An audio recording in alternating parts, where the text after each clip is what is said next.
Alright students, today we're going to learn all about the ditch and switch. Non-Toxic Living 101 class is in session. Now, everyone knows that in order to fully grasp the knowledge of any concept, you must answer all of these questions.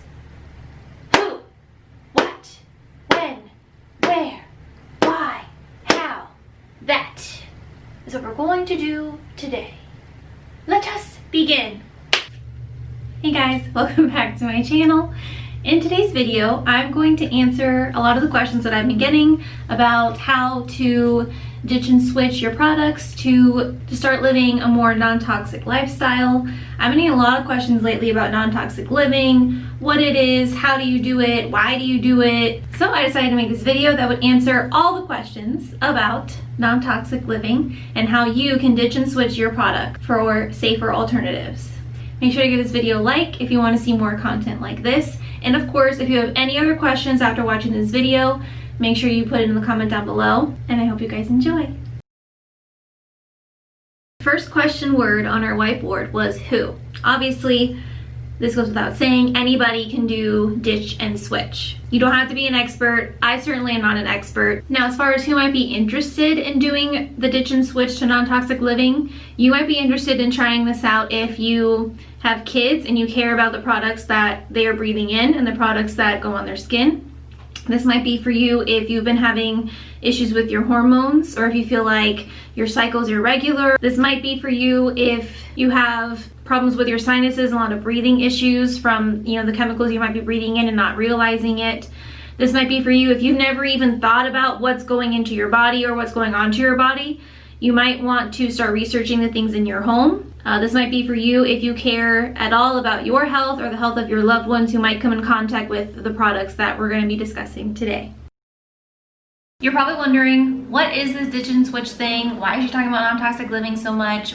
What is this even about? What does this even mean? So, to keep it short and simple, ditch and switch. What that means is you're going to ditch the products in your home that have toxic chemicals in them, and then you're going to do some research so that you can switch those products to safer alternatives that are non-toxic. Now, as far as what is non-toxic, what does that mean? What is the non-toxic lifestyle that people keep talking about online all the time? I know we often think that a lot of this stuff is just BS. We think that it's just a way for us to spend more money. I know I personally used to think that.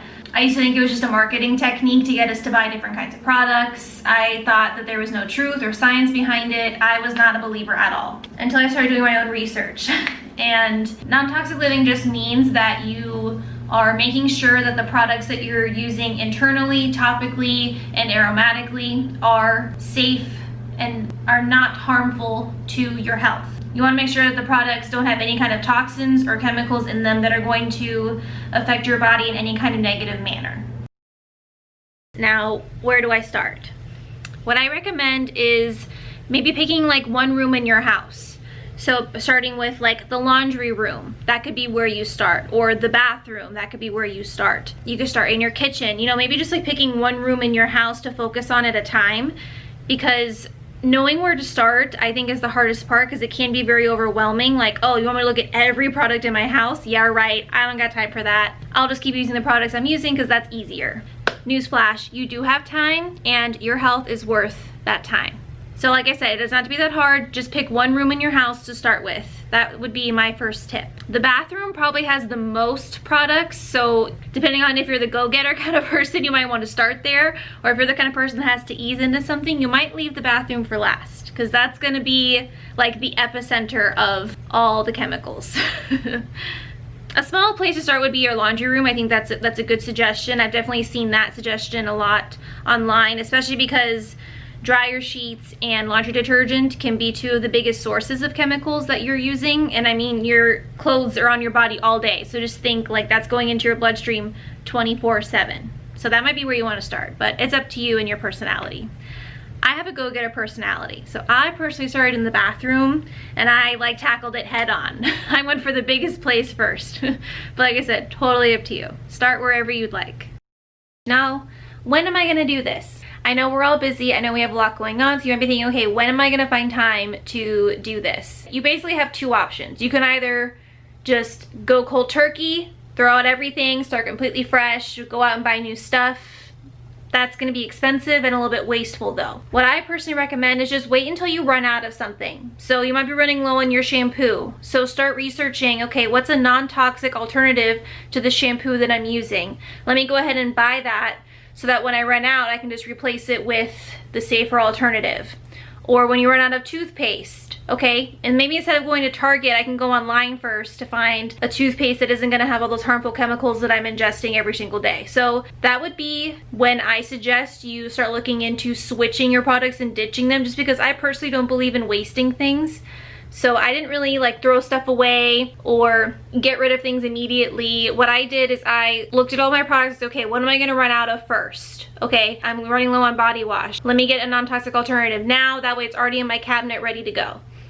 So that would be my next tip as far as when you can find the time, or maybe like how frequent you should be switching your products. I would just let it happen on its own. Don't try and force it, because you're gonna end up spending a lot of money and you're gonna waste a lot of product. So the best way, in my opinion, is to just wait until you run out of things on their own and then gradually switch things out. That's the easiest.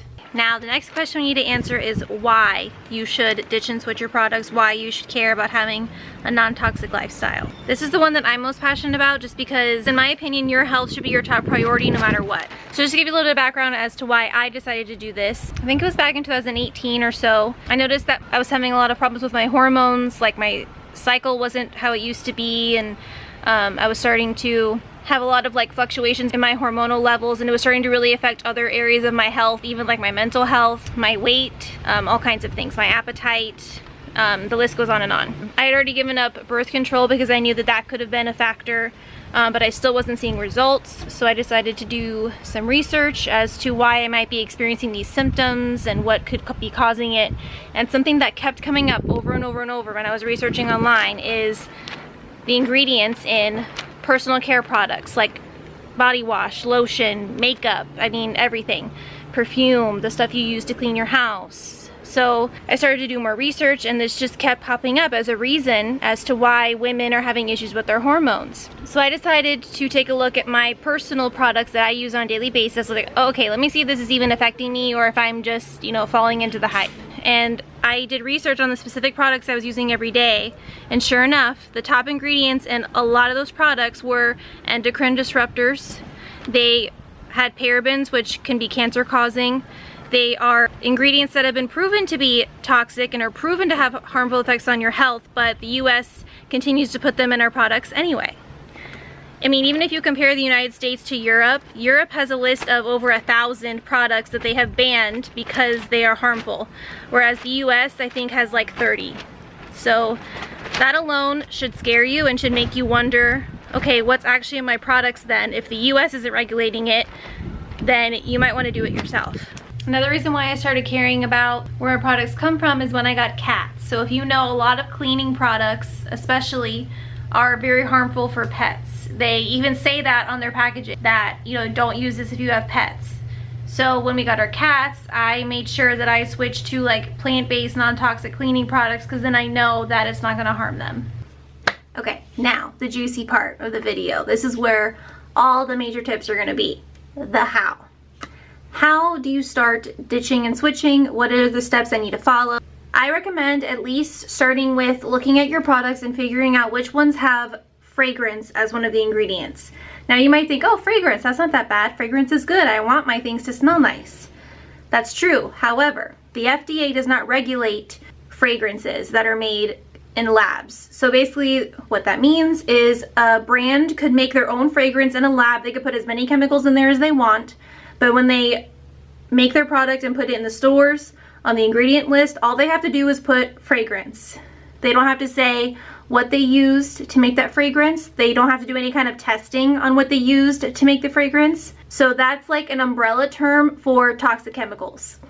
So I would start by looking at your products and first looking if it has fragrance, or sometimes it's called parfum, in the ingredients list. If it does, you gotta ditch it. You gotta switch it, because that means you have no idea what could be in that product. You have no idea if it's safe, and I don't want to take my chances with that. I don't know about you.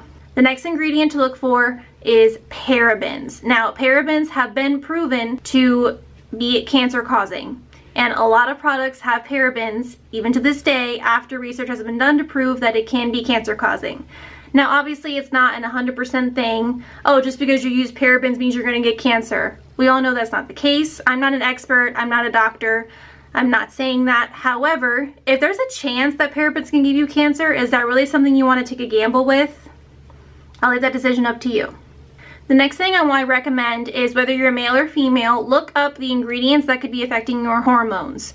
Specifically, look up endocrine disruptors. Now, they could be different for men or women. One of the most common things is your deodorant, because what deodorant promises us is that, oh, it'll keep you from sweating.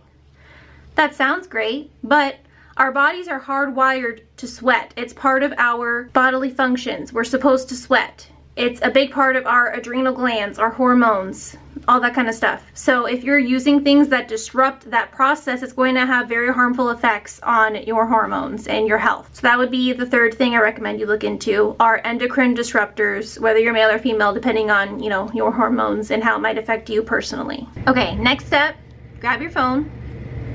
You're gonna go to the App Store or the Play Store, and you're gonna download this app called Think Dirty. It looks like this. It's just a black square and it says Think Dirty on it. You're gonna download that app. Now when you open it, this is what it looks like. Now you have two options. You can scan the barcode of your product, or you can search and just type it out. I really love this app because I love that you can scan barcodes. So what I do is, like, if I'm at the store and I want to look at a new deodorant and I want to know, okay, is this deodorant even good for me? You can just click scan the barcode, and it's going to give you a rating of how toxic it is. So you want something that's going to be a 0 or a 1 or a 2 or 3. You're going to want to shoot for the lower numbers on this app. Those are the ones that are in the green because they don't have that many toxic chemicals in them. Now, if you get something that's in the red and it's like an 8, 9, or 10, ditch it. Don't even buy it. Keep on walking, because that means that's going to wreak havoc on your body. Don't do it. Now, obviously, this app is not perfect, so just make sure that you're doing your own research as well. So like I said, just take this with a grain of salt. This is just a tool to help you. This is not the end-all be-all. So I'm going to show you how I would use this app to determine if something is usable or not. The previous owners of this home left a can of this stuff, so I could use this as an example. And I'm sure a lot of people have this product or something very similar in their home that you use to spray the air, to make it smell nice, things like that. So I pulled this up on the Think Dirty app. I tried to scan the barcode, and I guess this particular scent is not on the Think Dirty app. So I just searched for Febreze, and this other scent came up. So I could use it as an example to show you guys. Okay, so as you can see, it's got a number 8, and it's red because it has artificial fragrance as one of the ingredients. So, and it's nice because this app gives you a little bit of an explanation as to why that makes it toxic. So this would definitely be something that I would ditch, and I would switch and try and find a non-toxic alternative. Okay, so once you determine that a product is something that you need to get rid of, all you have to do is go to our trusty Google and you're gonna type in like non-toxic alternatives to Febreze. And you're gonna probably get recipes to make your own, or you're gonna find brands that sell alternatives that don't have the toxic chemicals. But obviously just be careful, because there are brands that are very sneaky with their marketing, and they might say things like, oh, natural, plant-based, green, things like that. Those words do not always equate to non-toxic. So just, like I said, make sure you're looking at the ingredients always, no matter what the packaging says, because they do try to trick us. So as far as finding an alternative for the Febreze, I actually ended up making my own because that was the best way that I found. So all I did was I put some water, some witch hazel, and I put some essential oils in here. So this one is Citrus Fresh Air Freshener. So I just made it myself. You could get these spray bottles really cheap off of Amazon. And then you just use like 10 drops of essential oil, so it's really affordable, and some water, and you're good to go. Now you know that you're not breathing in all those toxins. One of my favorite alternatives to using Febreze or those like nasty artificial fragrances to make my house smell nice is using a diffuser with essential oils. That's a really great one. Some of my favorite scents are orange, grapefruit, lime. I mean, the options are endless. You could do eucalyptus. And what's nice is you can combine it, make whatever scent you want every day, something different. So in my opinion, essential oils are way better than using the spray Febrezes and things like that. and I just get mine from Young Living. So you just get a little diffuser like this, and then you can fill it with water, and then you could put whatever oils in there you want, and it's going to fragrance the whole room. You could put one in different places throughout your house, depending on which area you want to smell it the most. And it's a lot more versatile and a lot better for you to be breathing in, because the essential oils just come from plants, so you know that those are safe. Now, I know I just gave you guys a lot of information. It might be overwhelming at first, especially when you start to see how harmful the products that you've been using for a really long time might be. However, I just want to remind you that this is not meant to scare you. This is just meant to empower you and educate you so that you are able to be more in control about your health, because that's what it comes down to at the end of the day. And I know it might also be overwhelming to think, okay, well, I have no idea where I'm going to get these products. I don't know how I'm going to know which ones are good. Honestly, it's all about finding brands that have already done all the hard work for you. If you could find like your go-to brand for everything, then it's going to be a lot easier for you, because if you know that that brand's mission is specifically to make non-toxic products, then you know anything you buy from them is safe. That's what I personally recommend, because I spend so much time researching and trying, okay, what's the best shampoo? What's the best body wash? What's the best air freshener? And it can be time consuming and exhausting. But yeah, I would say the easiest thing is to just do your research about which brands have non-toxic and safe ingredients, because then you know it's a one-stop shop from there on out. Some of the brands that I know, I've already researched them and I feel comfortable with the way they make their products. Monet is a great one for hair care. Derma E is another good one for skin care. Young Living is probably my favorite. You guys already know because I talk about them all the time. I've been using Young Living specifically. I've been using their products for like years and I've never had any issues. They make everything on their own farms. They have that seed to seal guarantee, so that's my personal favorite and that's my go-to for everything. And it's nice because they have, they have food, they have cleaning products, they have supplements and vitamins, they have makeup, they have skincare, hair care, they have essential oils, all kinds of stuff. There are already so many brands that have done the hard work for you, so take advantage of that. Research those brands, look into those brands, and just switch over to their products slowly but surely. And then you'll be living a non-toxic lifestyle and you're going to feel so much better. Trust me. I hope this video motivates you to make that switch. Specifically with Young Living, I probably know most about that brand. So if you have any questions, just let me know.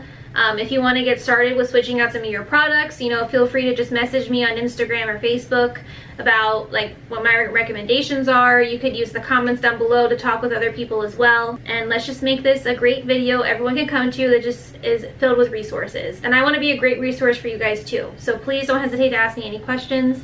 Like I said, I'm not an expert, but I have been doing research for a couple of years, so I do have some knowledge under my belt. And I've probably already tried a lot of the products that you're thinking of, so I can tell you if it worked or not. It doesn't have to be hard, it doesn't have to be scary. Just start somewhere, pick one room, pick one product. Start by taking out stuff with fragrance, then start taking out stuff with parabens. Just do it gradually. This is not an all or nothing thing. Start educating yourself. Look into the products you're using and you'll be amazed at how much of a difference it can make just by switching out your products. Alright guys, that's going to be it for today's lesson in Non-Toxic Living 101. If you have any other questions, of course, feel free to leave them down below. Also, if you have any other recommendations that I forgot to mention in this video, make sure you leave those down below so we can all get more resources under our belt to help guide us in the ditching and switching process. Give this video a like if you want to see more content like this, and make sure you are subscribed and that you hit the bell so you're notified every time I upload. I'll see you guys next Sunday. Bye.